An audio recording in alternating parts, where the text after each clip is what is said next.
Buenas tardes amigos del Mirador, estamos aquí en un programa muy especial, ya que es el primer programa de entrevista en el que hablaremos con un experto en temas de otros países, de hechos del feminismo que está sucediendo en otros países, en este caso va a ser Argentina, y de estos programas vamos a tener bastantes, hablando sobre economía, sobre feminismo, sobre comercio, sobre política, y haciendo una imagen comparada entre lo que sucede aquí en México y lo que está sucediendo en el resto de América Latina.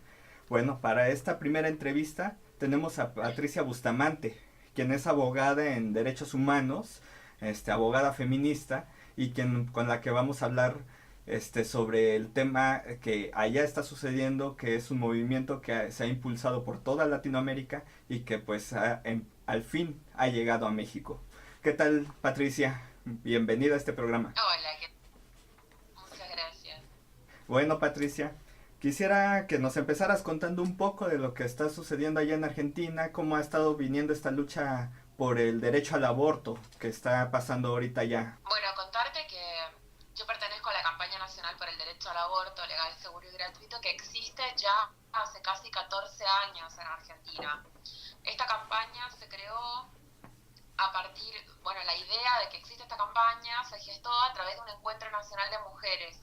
Nosotras hemos tenido, ya vamos por más de 30 encuentros nacionales de mujeres que se dan a lo largo y ancho de todo el país una vez al año, ¿no? Se da en un lugar y nos encontramos todas. En uno de estos encuentros se da la idea de formar una campaña por este derecho específico y crece la campaña.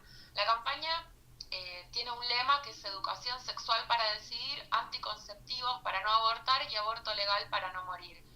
En este marco de lucha, nosotras presentamos 7 veces ya un proyecto de ley por interrupción voluntaria del embarazo. El año pasado fue la 7ª vez que presentábamos el proyecto y la primera vez que se trató efectivamente en el Congreso. Eso detonó un movimiento enorme de militancia, de activismo, de millones y millones de personas luchando por el derecho al aborto, y la verdad es que se dio una situación masiva en la que desde que presentamos el proyecto en adelante teníamos todos los martes activismo fuera del Congreso, tuvimos 1 millón de personas esperando la votación en diputados y diputadas, y después 2 millones de personas cuando decidimos, o sea, cuando vino la votación en el Senado. Lili Telles, congresista mexicana, declaró que está totalmente en contra de que las mujeres aborten en ninguna situación, en ninguna circunstancia, que dice, tiene que haber prisión a estas mujeres, pero no una prisión cualquiera, también le tienen que dar un tratamiento psicológico, y también que hagan este servicio comunitario, porque es para ayudarlas a que se rectifiquen de este problema. Ella también señala que esto no tiene nada que ver con política o con cuestiones religiosas. Entonces yo en una perspectiva un poco más lejana digo, entonces esto es machismo puro. Me parece gravísimo que una funcionaria pública piense de esa manera. Nosotras acá tuvimos también funcionarias públicas, representantes del pueblo, que pensaban de esa manera. Si esta persona es una persona electa, es una persona que debería representar al pueblo. A nosotras el proyecto lo votó favorablemente la Cámara de Diputados y Diputadas, no así el de senadores y senadoras. ¿Qué pasa? No son reales representantes del público, porque esas personas deberían pensar en quienes se están representando efectivamente. Y las mujeres abortan y no van a dejar de abortar por más que esté prohibido. Entonces, si vos las criminalizás, lo que estás haciendo es ponerlas en una situación de vulnerabilidad aún mayor, porque estás criminalizando una decisión sobre el propio cuerpo, estás criminalizando la autonomía de esas personas. Y que una funcionaria pública hable de esa manera tiene que ver, está incumpliendo además con los principales tratados vigentes de derechos humanos, porque estamos hablando de tratados que me imagino que en México has suscrito también, como la CEDAW, como la Convención de Derechos del Niño y la Niña, como el Pacto Internacional de Derechos Humanos, que todos tienen comités que se han expedido múltiples veces, y que el embarazo forzado, o sea, el embarazo, si una mujer no quiere, si una persona gestante no quiere estar embarazada y es obligada a llevar ese proceso, el embarazo forzado es tortura.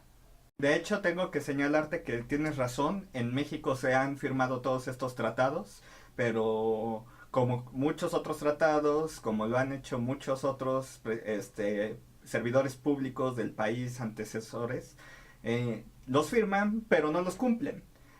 Es así de sencillo. Quieren tener una buena pose frente al mundo diciendo, miren, yo firmé este tratado súper progresista. Ah, pero en casita no, la niña tiene que ir a la cárcel y tiene que tener un servicio psicológico por haber abortado. Y entonces caemos en el mismo juego, una vez más.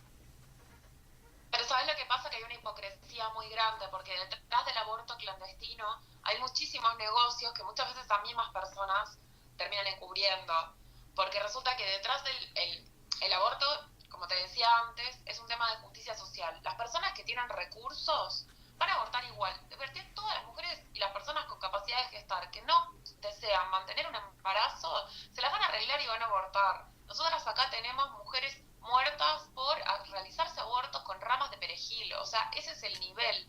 Hay las personas que no quieren estar embarazadas, van a abortar de todas maneras. Entonces, ¿qué pasa? Cuando vos prohibís, cuando vos criminalizás, lo que estás haciendo es que las personas que tienen recursos económicos lo hagan en las clínicas privadas, que cobran fortunas, y que esos mismos médicos que se niegan a hacer en el sistema público de salud abortos, los hacen de manera clandestina y segura, cobrando fortunas.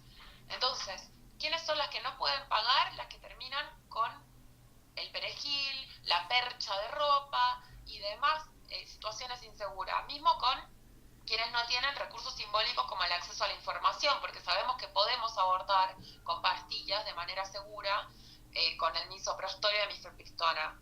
Entonces se puede abortar de esas maneras, pero quienes tienen acceso a esa información, nuevamente, las personas que viven en lugares que tienen esa información, que circula por internet, que manejan cierta data. Las personas que no tienen ese recurso simbólico, que es el acceso a la información, de saber que pueden abortar con pastillas, son las personas que nuevamente terminan en abortos inseguros y en situación de compromiso de la vida y la propia salud.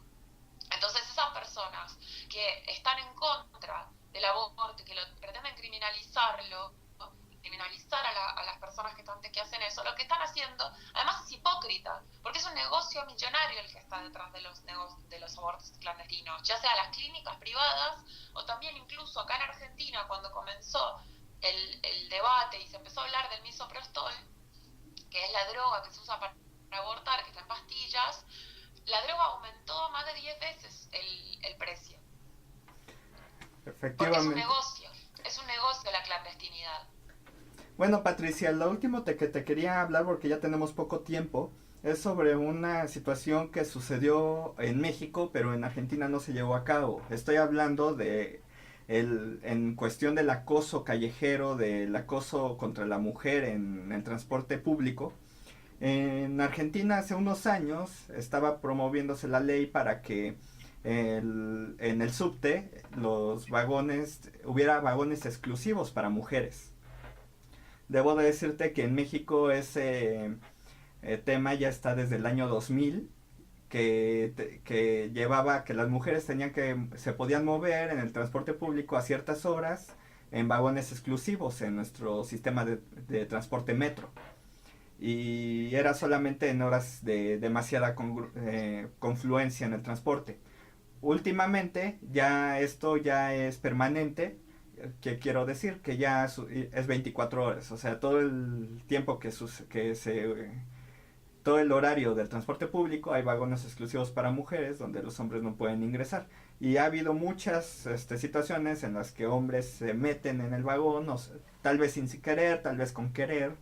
Hay muchas, no vamos a indagar en eso, pero y que las mujeres pues obviamente crean, ¿cómo decirlo? Se enojan, se enfadan por esta situación y los echan. En Argentina, una de las razones por las que no se llevó a cabo esta ley fue porque dijeron que esto no iba a solucionar nada Y debo decir que en México está esta ley desde el año 2000 y efectivamente podríamos decir que en este momento estamos en una situación mucho más crítica que en el año 2000, en el que la violencia, no solamente estamos hablando de violencia dentro del transporte, sino también del acoso, de la violación, incluso del secuestro.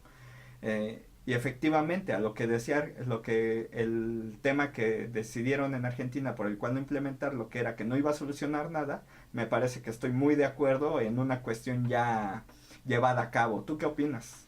A ver, en Argentina se planteó hace un par de años y la verdad es que por suerte no prosperó porque este tipo de soluciones, supuestas soluciones que vienen a ser una especie de parche, la verdad es que jamás van a tener éxito.